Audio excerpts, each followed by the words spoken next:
साहब हम अगर शक्तिशाली हैं तो शरण दे पाएंगे।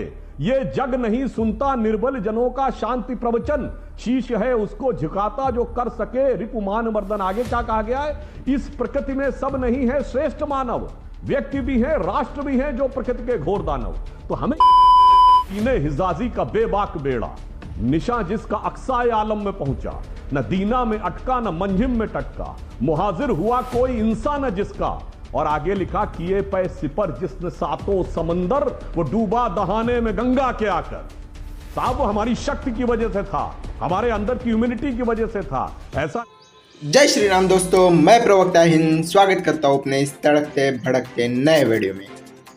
अपने हर एक कहे वक्तव्य को फैक्ट से जोड़ने वाले सुधांशु त्रिवेदी, जो भारतीय जनता पार्टी के एक माननीय प्रवक्ता है, कई दिनों से उनको हम डिबेट शो में मिस कर रहे थे, लेकिन उन्होंने क्या जबरदस्त वापसी की है। हमें फिर से वही सुधांशु त्रिवेदी देखने को मिल रहे हैं। आचार्य प्रमोद हिंदू संस्कृति का ज्ञानी बनने की कोशिश कर रहा था, दिखाने की कोशिश कर रहा था, उसको ऐसी धूल चटाई कि वो देखकर आपके होश उड़ जाएंगे।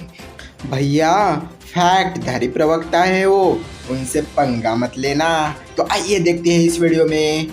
जी हमारे यहां संस्कृति में भी बताया गया है कि कौन शरणार्थी कौन घुसपैठिया।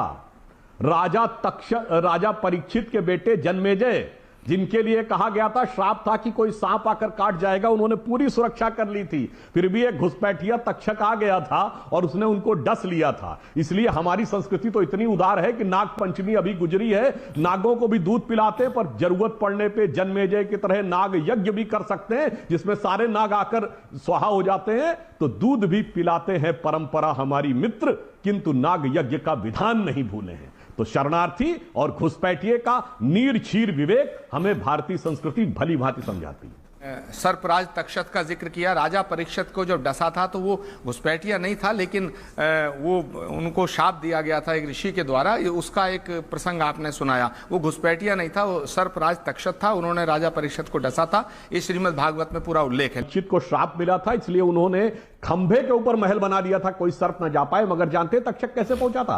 फल के बीच में घुस कर गया था, छोटा सा कीड़ा बनकर, अंदर जाके उसने विराट रूप धारण कर लिया था, इसलिए वो घुसपैठिया था। मान्यवर पाकिस्तान बांग्लादेश से भी मुसलमान लाके यहां बिठा दो। पॉइंट तो ये है ना, हिंदुस्तान की मुसलमान को तो सवाल ही नहीं है।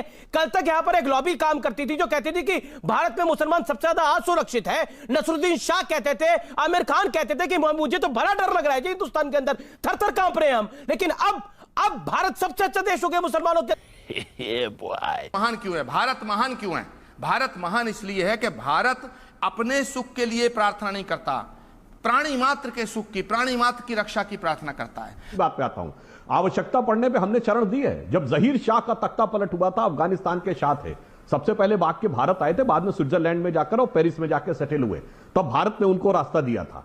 कोई भी व्यक्ति यदि दुखियारा है, कोई परिस्थिति उनके साथ अत्याचार हुआ है, चाहे दलाई लामा थे या जहीर शाह थे, हमने बिल्कुल दिया। परंतु जो आपने बात यह कहने का प्रयास किया कि साहब हम तो सबको सर्वे भवन्तु सुखना विश्वास करते, हम बिल्कुल विश्वास करते हैं, परंतु सिर्फ यह कहना भारतीय संस्कृति हिंदू धर्म इसलिए बचा रहा क्योंकि हम तो साहब बहुत उदार थे। तो यह बताइए, कोरोना में वो लोग बचे रहे जो सारे वायरस को अंदर आने दे रहे थे, या जिन्होंने अपने मास्क लगा के वायरस को रोक रखा था और जो वायरस अंदर आ गया उसको इम्यूनिटी से किल कर दिया था? इसलिए यह भी याद रखिए, एक बहुत बड़े हजरत वली उल्लाह हुए हैं जिन्होंने अफगानिस्तान और पाकिस्तान के बारे में भी लिखा है। बहुत बड़े सूफी शेर हुए हैं, अतीकुर रहमान जी को पता होगा, उन्होंने लिखा है इस्लाम के विस्तार को और भारत में उसकी भूमिका पर। उन्होंने लिखा, वो दीने हिजाजी का बेबाक बेड़ा, निशा जिसका अक्साए आलम में पहुंचा, न दीना में अटका न मंजिम में टटका, मुहाजिर हुआ कोई इंसान न जिसका।